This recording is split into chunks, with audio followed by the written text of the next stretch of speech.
আসসালামু আলাইকুম। আজ শনিবার ১৪ই অগ্রহায়ণ ৭ই জমাদিল সানি ২৯শে নভেম্বর। বাংলাদেশ বেতার রাজশাহী। স্থানীয় সংবাদ পড়ছি মাহমুদ শওকাত। রাজশাহী বিশ্ববিদ্যালয়ের বরেন্দ্র গবেষণা জাদুঘরে হেরিটেজ উৎসব ও বিশেষ প্রদর্শনী অনুষ্ঠিত হয়েছে। বাংলাদেশের সমৃদ্ধ সাংস্কৃতিক ঐতিহ্য, প্রত্নসম্পদ এবং বহুমাত্রিক সাম্প্রদায়িক সংস্কৃতিকে উদযাপন করতে গতকাল দিনব্যাপী আয়োজন করা হয়। অনুষ্ঠানে জাদুঘরের মূল্যবান সংগ্রহ থেকে ২৫টি গুরুত্বপূর্ণ নিদর্শন প্রদর্শন করা হয়, যা দর্শকদের বাংলাদেশের ইতিহাস ও ঐতিহ্যের বিশেষ নিদর্শন উপস্থাপন করে। উৎসবে সাংস্কৃতিক পরিবেশনা হিসেবে ছিল সাঁওতাল জনগোষ্ঠীর নৃত্য, গম্ভীরা ও আলকাপ। এই আয়োজনের মাধ্যমে বরেন্দ্রভূমির আঞ্চলিক লোকসংস্কৃতির অনন্য অভিজ্ঞতা দর্শকদের কাছে পৌঁছানো হয়। জাদুঘর প্রাঙ্গণে উদ্বোধনী অনুষ্ঠানে সভাপতিত্ব করেন রাবি উপাচার্য প্রফেসর সালেহ হাসান নাকিব। নাটোর সদর উপজেলার মির্জাপুর সেন্টার পাড়ায় বিএনপির নির্বাচনী উঠান বৈঠক অনুষ্ঠিত হয়েছে। গতকাল আয়োজিত বৈঠকে প্রধান অতিথি ছিলেন আসন্ন ত্রয়োদশ জাতীয় সংসদ নির্বাচনে নাটোর ২ আসনের বিএনপি মনোনীত ধানের শীষের প্রার্থী অ্যাডভোকেট এম রুহুল কুদ্দুস তালুকদার দুলু। বৈঠকে সাবেক উপমন্ত্রী দুলু বলেন, আগামী দিনে তারেক রহমানের নেতৃত্বে বিএনপি যদি ক্ষমতায় যায় তাহলে এদেশের ১ কোটি মানুষের কর্মসংস্থানের ব্যবস্থা করা হবে।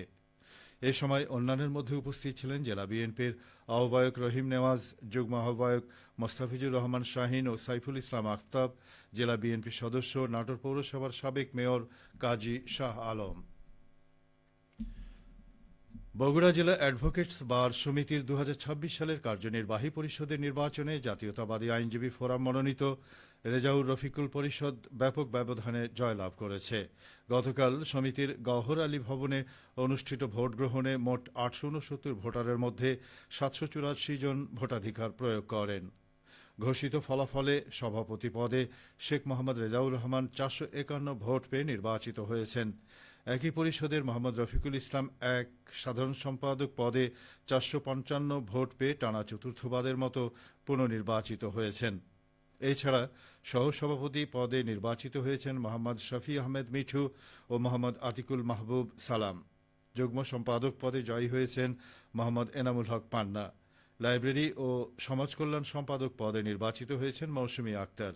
নির্বাচনের রিটার্নিং অফিসার হিসেবে দায়িত্ব পালন করেন মোহাম্মদ আতাউর রহমান খান মুক্তা।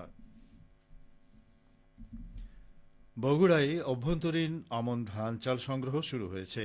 এবার ধান ও চালের দাম বাড়ায় ধান চাল সংগ্রহ লক্ষ্যমাত্রা পূরণ হবে বলে আশা করছেন জেলা খাদ্য নিয়ন্ত্রণ বিভাগ। গত ২০ নভেম্বর থেকে আমন ধান চাল সংগ্রহ অভিযান শুরু করে খাদ্য অধিদপ্তর, যা চলবে আগামী ২০২৬ সালের ২৮ ফেব্রুয়ারি পর্যন্ত। আগামী ৪ ডিসেম্বর পর্যন্ত মিলারদের সাথে চুক্তি করবে খাদ্য বিভাগ। এছাড়া ডিজিটাল চাল সংগ্রহ ব্যবস্থাপনায় চলছে কার্যক্রম। দাম বাড়ায় এবার কৃষক ও ব্যবসায়ীরা গুদামে ধান চাল দিতে আগ্রহী হবেন বলে আশা করা হচ্ছে। বাংলাদেশের বিভিন্ন প্রান্তের ২ শতাধিক কবি সাহিত্যিক নিয়ে বগুড়ায় শুরু হয়েছে ২ দিনব্যাপী কবি সম্মেলন।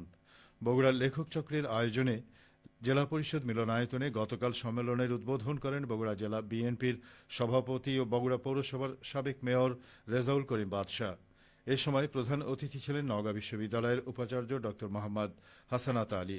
সভাপতিত্ব করেন সরকারি মজিবুর রহমান ভান্ডারী মহিলা কলেজের অধ্যক্ষ ও সংগঠনের উপদেষ্টা ড বেলাল হোসেন। ২ দিনব্যাপী কবি সম্মেলনে উদ্বোধনী ও সমাপনী ছাড়াও থাকছে ২টি সেমিনার পর্ব, ৩টি আলোচনা পর্ব এবং ৪টি স্বরচিত কবিতা পাঠ পর্ব।